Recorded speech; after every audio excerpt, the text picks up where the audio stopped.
तो आप सबका आनंद बायोकेम यूट्यूब चैनल में आप सबका स्वागत है। प्लीज इसे आप लाइक, सब्सक्राइब एंड शेयर जरूर करें ताकि ज्यादा से ज्यादा बच्चों तक ये वीडियो पहुंच सके और वो भी बेनिफिट उठा सकें कि अब जो बायोलॉजी है उस बायोलॉजी को रटना नहीं है। बायोलॉजी में हम 360 में से 360 मार्क्स भी ला सकते हैं। वो कैसे ला सकते हैं, आप रेगुलर वीडियो देखते रहे। ओके, तो आज अपने प्रीवियस लेक्चर तक जो अपने कंप्लीट कर लिया था वो अपना हो गया था स्टोमक। आज जो अपन टॉपिक स्टार्ट करेंगे इट इज वेरी इंपॉर्टेंट और वो टॉपिक है, कॉपी साथ रख लें ताकि नोट्स भी आप बनाते रहें। इंग्लिश में नोट्स मैं बना यहाँ पे बोर्ड पर प्रेजेंटेशन करूंगा, हिंदी में मैं आपको समझा दूंगा, तो आप हिंदी में प्लीज राइट कर लें। और जो भी आपको समझ में नहीं आ रहा है, जिस पॉइंट्स में आपको प्रॉब्लम है, वो पॉइंट आप कमेंट बॉक्स में लिख दें ताकि मैं आपको और अच्छे से उसको क्लेरिफाई कर सकूं, उसका रिप्लाई कर सकूं।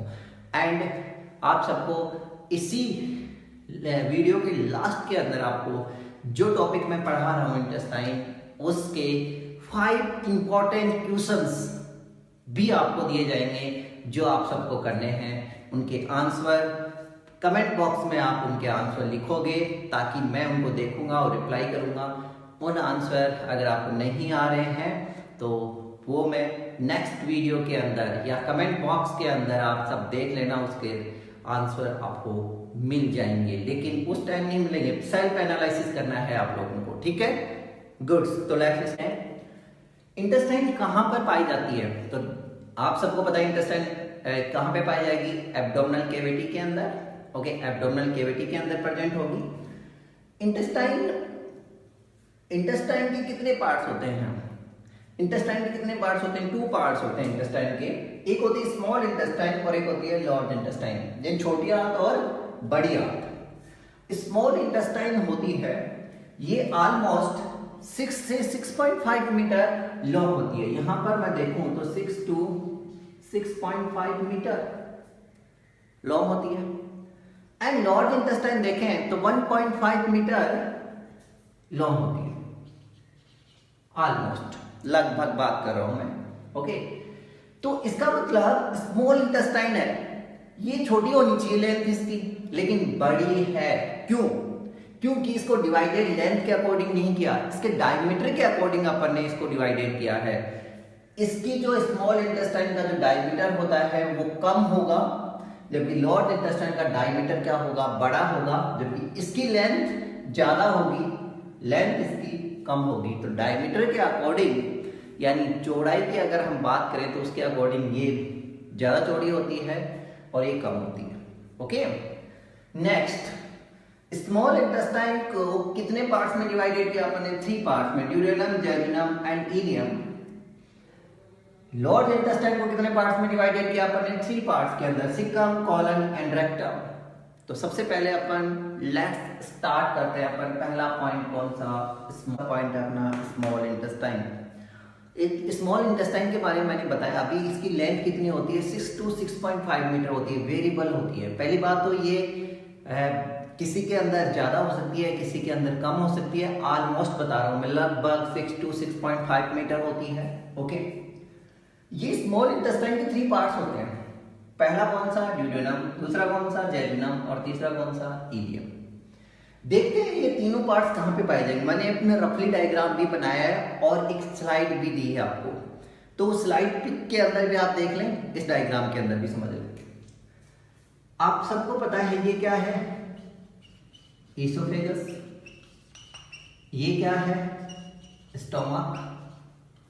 तो स्टोमक के जस्ट नीचे वाला भाग, यहां पर मैंने आप सबको बताया था कि यहां पर एक वॉल पाया जाएगा, यहां पर एक वॉल पाया जाएगा जिसको पाइलोरिक वॉल बोला था अपन ने। क्या बोला था? Pyloric wall. इस पाइलोरिक वॉल के द्वारा, पाइलोरिक वॉल के द्वारा स्मॉल इंटेस्टाइन का पहला भाग जुड़ा होता है और उसको, इस भाग को अपन ने क्या बोल दिया? ड्यूडेनम। क्या बोल दिया? ड्यूडेनम, जो क्या है? स्मॉल इंटेस्टाइन का प्रारंभिक पार्ट है। दूसरा जाते हैं अपन, बीच वाला जो पार्ट दिख रहा है ये पार्ट है अपना जैजुनम कौन सा पार्ट है, जैजुनम। एंड थर्ड जो पार्ट दिख रहा है आपको, ये पार्ट अपना कौन सा है, इलियम।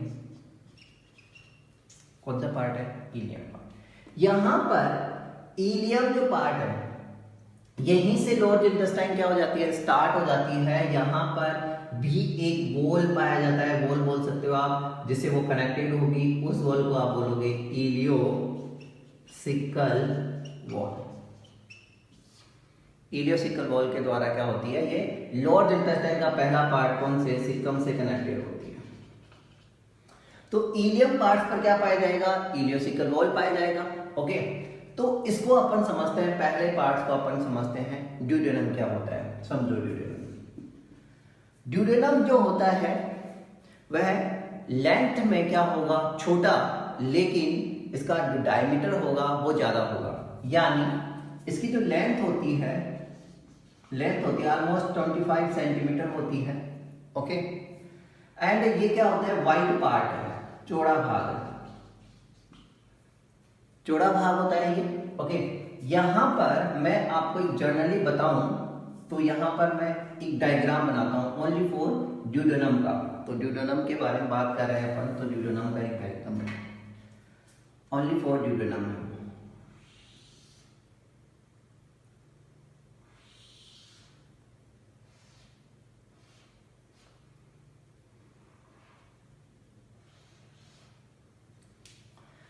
ये अपना पूरा ड्यूडेनम है, इसको और भी अच्छे से बनाएंगे अपन। ये क्या है, ड्यूडेनम है। इस ड्यूडेनम जो पार्ट है ये कैसे आकार का है, तो आप बोलोगे सी सेप्ट। कौन से आकार का है, ये सी आकार का है। ओके, इस ड्यूडेनम भाग के दो भाग होते हैं, ये है प्रॉक्सिमल पार्ट, और ये कौन सा है, डिस्टल पार्ट। ये प्रॉक्सिमल पार्ट हो गया, ये डिस्टल पार्ट हो गया। ओके, तो प्रॉक्सिमल पार्ट से ही जुड़ा रहेगा कौन सा, स्टोमक से। तो इसके ऊपर स्टोमक है तो प्रॉक्सिमल पार्ट से जुड़ा रहेगा। ओके, एंड ये हो गया डिस्टल पार्ट। अब यहां पे समझो आप लोग कि जो ड्यूडेनम होता है ये थोड़ा चौड़ा है, तो मैक्सिमम जो डाइजेशन होगा, आप एक कॉन्सेप्ट बैठा लो अपने माइंड में और एक अच्छे से याद रखो कि मैक्सिमम डाइजेशन कहाँ पे होने वाला है, स्मॉल इंटेस्टाइन में होगा मैक्सिमम डाइजेशन। और स्मॉल इंटेस्टाइन के भी कौन से पार्ट के अंदर सर्वाधिक पाचन होता है, मैक्सिमम डाइजेशन होता है, तो उसका राइट आंसर आएगा ड्यूडेनम।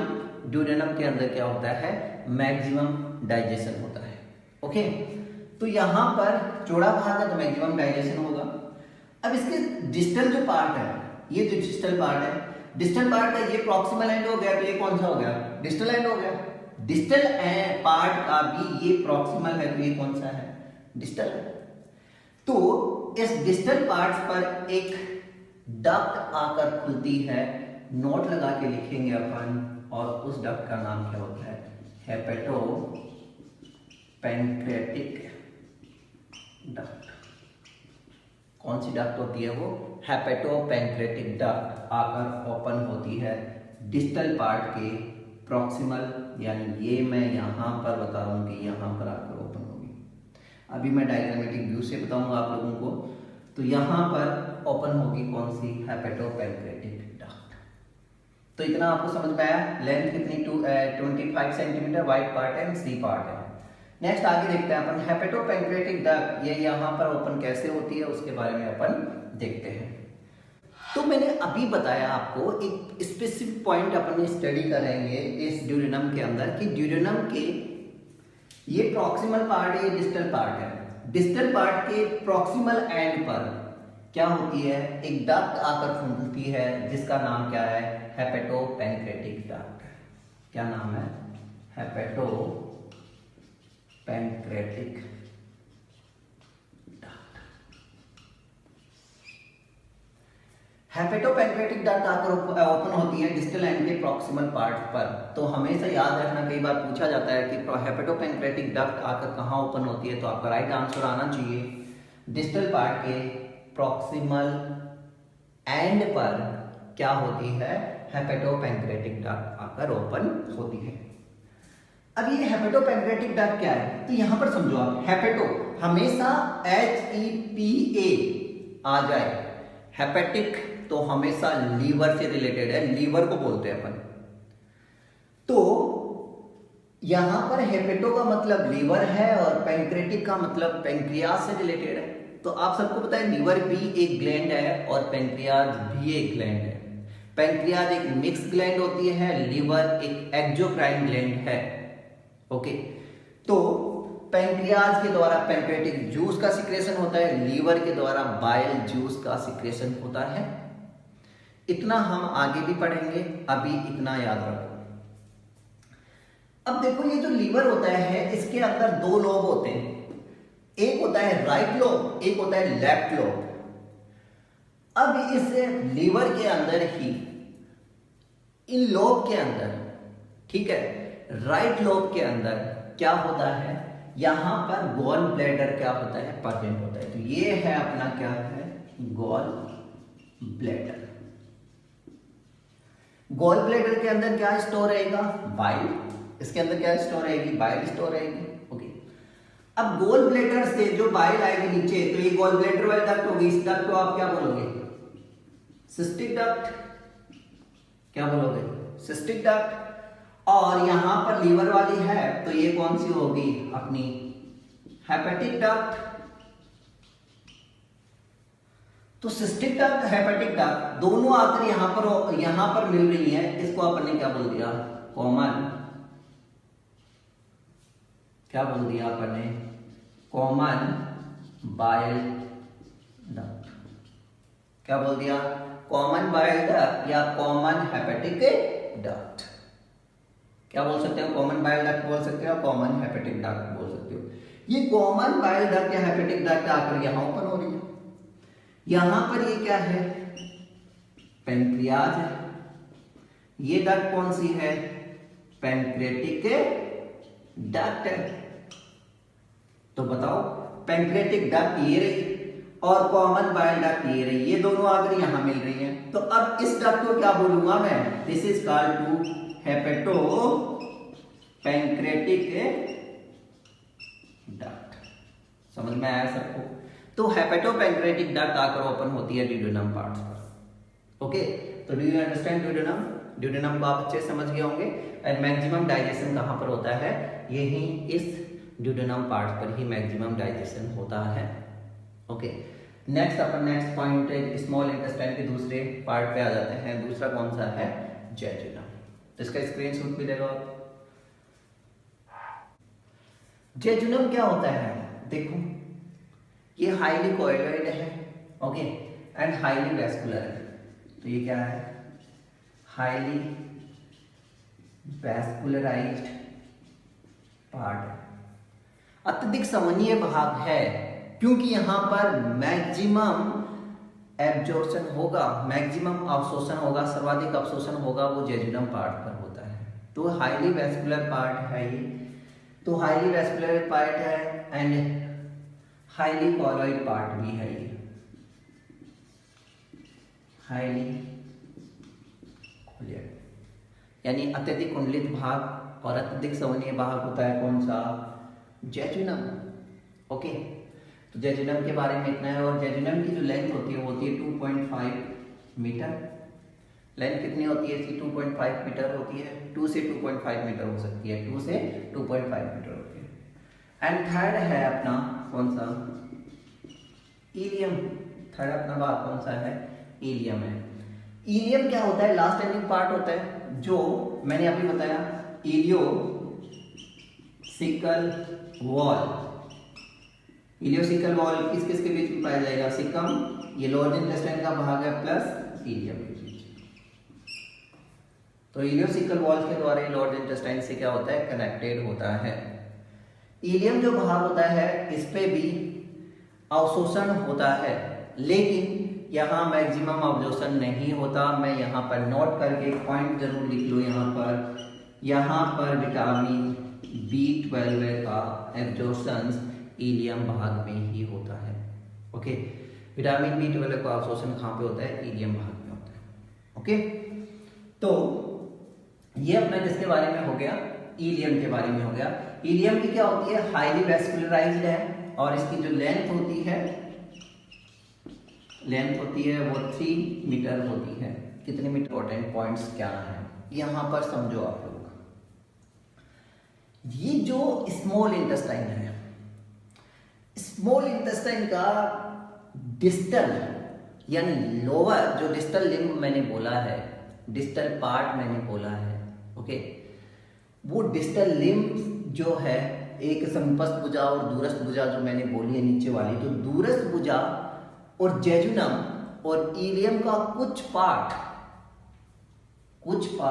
इनफोल्ड होकर क्या बनाता है, इनफोल्ड होकर स्पेसिफिक स्ट्रक्चर बनाता है जिसे हम बोलते हैं वॉल ऑफ कर्किंग, या अपन बोल सकते हैं प्लीका सर्कुलरिस। क्या बोलेंगे, वॉल ऑफ कर्किंग या प्लीका सर्कुलरिस। इसको अच्छे से समझना कि यहां पर मान लो सपोज दैट ये एक स्मॉल इंटेस्टाइन का मैंने एक पार्ट ले लिया, यहां पर ये अंतर ऐसे इनफोल्ड होकर क्या बनाता है, इनफोल्ड होकर स्ट्रक्चर बनाता है जिसे अपन बोल दिया प्लीका सर्कुलरिस। और इसका काम क्या होता है, इसका काम होता है स्मॉल इंटेस्टाइन का सरफेस एरिया बढ़ा देना। सरफेस एरिया बढ़ाएंगे तो मैक्सिमम क्या हो जाएगा, अवशोषण हो जाएगा, इसलिए ये स्मॉल इंटेस्टाइन का सरफेस एरिया बढ़ाते हैं। कौन सा, पहला पार्ट प्लीका सर्कुलरिस। नेक्स्ट पॉइंट पे, दूसरा, अभी मैंने बताया ये जो पॉइंट्स है इनफोल्डेड पार्ट, इस इनफोल्डेड पार्ट से इसकी वॉल पर फिंगर लाइक प्रोजेक्शंस पाए जाते हैं। क्या पाए जाएंगे, finger like projections. In finger like projections को अपन बोलते हैं विलाई। क्या बोलेंगे, विलाई। तो विलाई क्या होते हैं कि स्मॉल इंटेस्टाइन की वॉल पर फिंगर लाइक प्रोजेक्शंस निकले होते हैं। इन फिंगर लाइक प्रोजेक्शंस को अपन क्या बोलते हैं, विलाई कहते हैं। और विलाई का काम भी क्या होता है, अवशोषण। ये भी क्या होते हैं, सरफेस एरिया को बढ़ाने का कार्य करते हैं। एंड थर्ड होता है अपना कौन सा, माइक्रोविलाई। माइक्रोविलाई क्या होते हैं, माइक्रोविलाई को ऑलरेडी आपने पहले भी एक जनरली 10th के अंदर भी आपने पढ़ा होगा कि माइक्रोविलाई क्या होते हैं, जो एपिथेलियल सेल्स होती हैं, उन एपिथेलियल सेल्स पर ब्रूस लाइक स्ट्रक्चर निकले होती हैं। जैसे सपोज दैट ये एपिथेलियल सेल्स हैं, इस एपिथेलियल सेल्स पर ब्रूस लाइक स्ट्रक्चर निकली रहती हैं, जिनको आप ब्रूस बॉर्डर भी कहते हो। इनका माइक्रोविलाई को अपन ब्रूस बॉर्डर भी कहते हैं। इन्हीं को अपन ने क्या बोला है, माइक्रोविलाई। तो इसकी स्मॉल इंटेस्टाइन की जो म्यूकोसल लेयर या एपिथेलियल जो सेल्स हैं उन पर ब्रूस नामक स्ट्रक्चर पाई जाती हैं, जिन्हें हम क्या बोलेंगे, माइक्रोविलाई। तो माइक्रोविलाई को आप ब्रूस बॉर्डर भी बोल सकते हैं। ओके, अब तो यहां पर 3 संरचना पाएगी, प्लीका सर्कुलरिस, विलाई एंड माइक्रोविलाई। ये तीनों का कार्य होता है सरफेस एरिया बढ़ाना, और वो भी कितना, 600 गुना। कितना गुना बढ़ा देगी, 600 मल्टीप्लाई कर देगी, इतना गुना बढ़ा देगी ताकि मैक्सिमम अब्जॉर्प्शन हो सके। तो मैक्सिमम अब्जॉर्प्शन होगा वो जेजुनम पार्ट्स पर होगा। ओके, तो ये अपने 3 इंपॉर्टेंट पॉइंट्स हो गए, प्लीका सर्कुलरिस, विलाई एंड माइक्रोविलाई। तो डू यू अंडरस्टैंड, अच्छे से समझ गए होंगे आप लोग। कई बच्चों को एक कंफ्यूजन रहता है कि प्लीका सर्कुलरिस क्या है। आप लोग ये समझ लो, ये आप मान लो स्मॉल इंटेस्टाइन है, स्मॉल इंटेस्टाइन के ये इनफोल्ड हो गए हैं। तो इनफोल्ड हो गई, जैसे मेरी अंगुलियां फोल्ड हो गई, तो इनफोल्ड होकर जो स्ट्रक्चर बना रही हैं उन्हीं को अपन सर्कुलर स्ट्रक्चर बनाएंगे। इनफोल्ड होकर ऐसे ही तो इनफोल्ड होगा, तो सर्कुलर स्ट्रक्चर बनाएंगे, तो क्या बोल दिया अपने, प्लीका सर्कुलरिस। दूसरा विलाई। विलाई क्या होती है कि मान लो कि जो ये थी अपनी, इसकी जो म्यूकोसल लेयर है उस मुख्य से लेवल फिंगर लाइक प्रोजेक्शंस पाए जाते हैं। ऐसे फिंगर लाइक प्रोजेक्शंस पाए गए, तो ऐसे फिंगर लाइक जो प्रोजेक्शंस पाए जा रहे हैं, इन प्रोजेक्शंस को अपन ने क्या बोल दिया, विलाई बोल दिया। एंड माइक्रोविलाई जो एपिथेलियल सेल्स है उन पे ब्रूस लाइक स्ट्रक्चर पाई जाती है, छोटे छोटे ब्रूस बाल नुमा, तो उनको अपन ने क्या बोल दिया, माइक्रोविलाई। और तीनों का कार्य क्या होता है, अवशोषण की सतह को बढ़ाना यानी मैक्सिमम एब्जॉर्प्शन करवाने में सहायता करती है। ओके, तो डू यू अंडरस्टैंड, अच्छे से समझ गए होंगे आप small intestine. Okay, next point पे आते हैं अपन, लार्ज इंटेस्टाइन। अपना कौन सा है, लार्ज इंटेस्टाइन। तो लार्ज इंटेस्टाइन के बारे में देखते हैं। तो ऑलरेडी मैंने बताया लार्ज इंटेस्टाइन का क्या होता है कि जिसकी लेंथ होती है वो कम होती है लेकिन इसका डायमीटर ज्यादा होता है। जैसे मैं आपको बताऊं कि स्मॉल इंटेस्टाइन का जो डायमीटर होता है वो होता है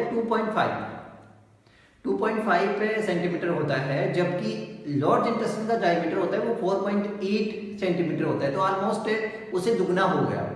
तो इसलिए लार्ज इंटेस्टाइन को अपन ने लार्ज बोला, उसको स्मॉल बोला, डायमीटर के अकॉर्डिंग है ये।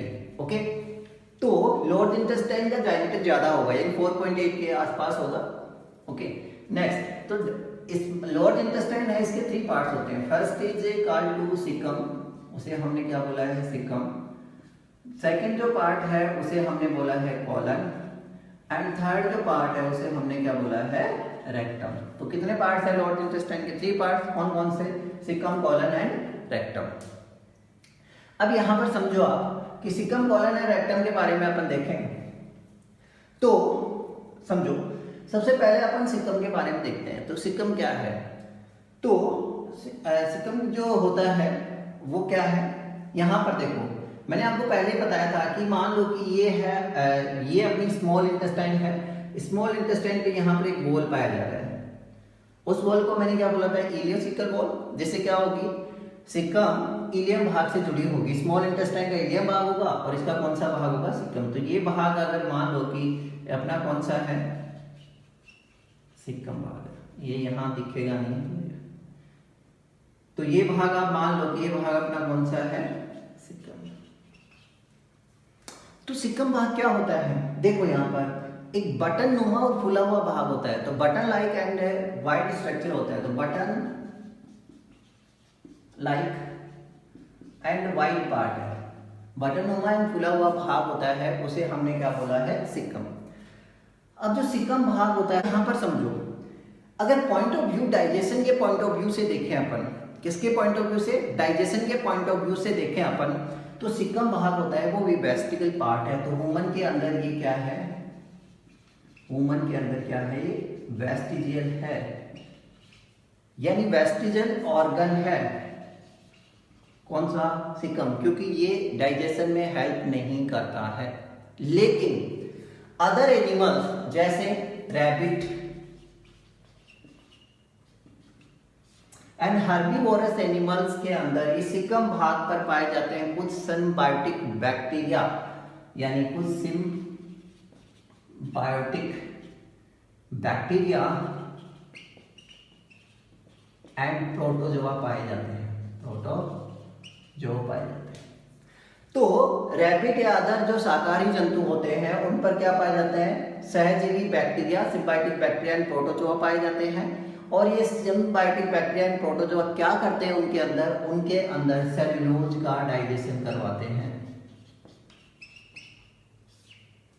क्या करवाते हैं, सेल्यूलोज का डाइजेशन करवाते हैं। तो सेल्यूलोज का डाइजेशन होता है रैबिट के अंदर, और इस सेल्यूलोज के डाइजेशन की जो प्रक्रिया है, इसी प्रक्रिया को अपन बोलते हैं स्यूडो रूमिनेशन। याद रखना, क्या बोल दिया अपन ने, स्यूडो रूमिनेशन। तो स्यूडो रूमिनेशन किसे कहते हैं, सेल्यूलोज का डाइजेशन की मैकेनिज्म को, प्रक्रिया को, प्रोसेस को अपन क्या बोलते हैं, स्यूडो रूमिनेशन कहते हैं। Okay, do you understand. तो ये हो गया अपना किसके बारे में, इस सिकम के बारे में हो गया। तो सिकम इंपॉर्टेंट है, तो इसके बारे में इतना है। नेक्स्ट, ये जो सिकम पार्ट है, इसी पार्ट पर, इस सिकम पार्ट्स में इसमें देखो आप, इस सिकम पार्ट्स पर एक आउटग्रोथ है, एक आउटग्रोथ है। इसी आउटग्रोथ को अपन ने क्या बोल दिया है, इस आउटग्रोथ को अपन ने बोला है अपेंडिक्स। क्या बोला है अपन ने, अपेंडिक्स। ये एक ब्लाइंड आउटग्रोथ है, यानी एक बंद अतिवर्धी है, और इस बंद अतिवर्धी को क्या बोला है अपन ने? अपेंडिक्स। और अपेंडिक्स में संक्रमण होना क्या कहलाएगा? जो मैंने आपको एक कॉन्सेप्ट बताया था, अपेंडिसाइटिस। आईटीएस लगा दो। Inflammation of the appendix is called to appendicitis, उसे अपेंडिसाइटिस कह देंगे। अपेंडिक्स क्या होता है? अपेंडिक्स की जो लेंथ होती है वो 2 से 20 सेंटीमीटर इसकी लेंथ होती है। और अपेंडिक्स जो होता है एक प्रकार का लिम्फ नोड होता है, एक प्रकार का लिम्फॉइड पार्ट है, जो बच्चे के अंदर एक प्रकार की इम्यूनिटी प्रोवाइड कराने का काम करेगा। तो एक प्रकार का लिम्फॉइड पार्ट है कौन सा? अपेंडिक्स। तो अपेंडिक्स के बारे में ये बोल सकते हो आप। जनरली अपेंडिक्स के बारे में ये भी देखें, अपन ने देखा होगा कि जनरली पेन होता है अपेंडिक्स, क्योंकि अपेंडिक्स के दौरान ये क्या होता है? अपेंडिक्स का पेन होता है। तो एक छोटे से माइनर ऑपरेशन द्वारा अपन अपेंडिक्स को काट कर बाहर निकाल देते हैं, उसी को अपन बोलते हैं अपेंडिडेक्टोमी। टॉमी का मतलब होता है काटना, मेडिकल के अंदर टॉमी का मतलब होता है काटना। तो अपेंडिक्स को काट के बाहर निकाल देना। ओके, तो ये किसके बारे में हो गया? सिक्कम के बारे में हो गया। नेक्स्ट आ जाओ अपना नेक्स्ट पॉइंट पे। नेक्स्ट है अपना कॉलन। कॉलन क्या होता है? तो लॉन्गेस्ट पार्ट है किसका? लॉर्ड इंटेस्टाइन का सबसे लॉन्गेस्ट पार्ट होता है। और कॉलन के अंदर कॉलन जो होता है वो 4 कॉलन के अंदर डिवाइडेड होता है। किस किस के अंदर? Descending colon, transfer colon, ascending colon and sigmoid colon. और सिग्मॉइड कॉलन ओपन हो जाता है किसके अंदर? रेक्टम के अंदर। सिग्मॉइड कॉलन को आप ये भी बोल सकते हो कि सिग्मॉइड कॉलन का जो पार्ट है वही रेक्टम पार्ट होता है। ओके, नेक्स्ट ये जो कॉलन होता है, आपको सबको एक पॉइंट भी यहाँ पे राइट कर लेंगे। कॉलन के अंदर मैक्सिमम वाटर का एब्जॉर्प्शन होता है, यानी मैक्सिमम वाटर का अवशोषण कहाँ पे होता है? कॉलन पार्ट के अंदर होता है। तो ये भी पॉइंट आप राइट कर लेंगे। और इंटेस्टाइन की जो वॉल है वो इनफोल्ड होकर 3 लॉन्गिट्यूडनल 1, 2 एंड 3 लॉन्गिट्यूडनल फोल्ड बनाती है। 3 लॉन्गिट्यूडनल फोल्ड बनाएगी। उन फोल्ड स्ट्रक्चर को अपन बोलते हैं टीनी। क्या बोलेंगे? टीनी। तो 3 फोल्ड लॉन्गिट्यूडनल जो फोल्ड्स होते हैं उनको अपन क्या बोलते हैं? टीनी। और इन्हीं टीनी के अंदर पाउच लाइक स्ट्रक्चर पाई जाएगी। उन पाउच लाइक स्ट्रक्चर को अपन क्या बोलेंगे? हास्ट्रा। क्या बोलेंगे? हास्ट्रा। ये लॉन्गिट्यूडनल्स जो पार्ट है वो लॉन्गिट्यूडनल 3 इनफोल्ड लॉन्गिट्यूडनल्स जो पार्ट है उन्हीं को अपन ने क्या बोला है? Tiny. And pouch like structure को क्या बोला है? हास्ट्रा। टीनी और हास्ट्रा क्या करते हैं? सरफेस एरिया को बढ़ाने का कार्य करते हैं ताकि वाटर का मैक्सिमम एब्जॉर्प्शन हो सके। तो ये किसके बारे में हो गया? कॉलन के बारे में। ओके, नेक्स्ट आ जाओ रेक्टम। रेक्टम क्या होता है? बैग लाइक स्ट्रक्चर होती है। Okay, rectum bag like structure होती है। और इसके अंदर क्या होता है? फीकल मैटर, जितने सारे जो अपशिष्ट पदार्थ होते हैं वो सारे के सारे अपशिष्ट पदार्थ, वेस्ट जो पदार्थ होते हैं वो सारे के सारे स्टोर कहाँ पे होते हैं? रेक्टम के अंदर होते हैं। और रेक्टम आगे नैरो होकर, आगे सकरा होकर क्या बनाता है? एनल कैनाल बनाता है, जिसकी लेंथ 3 to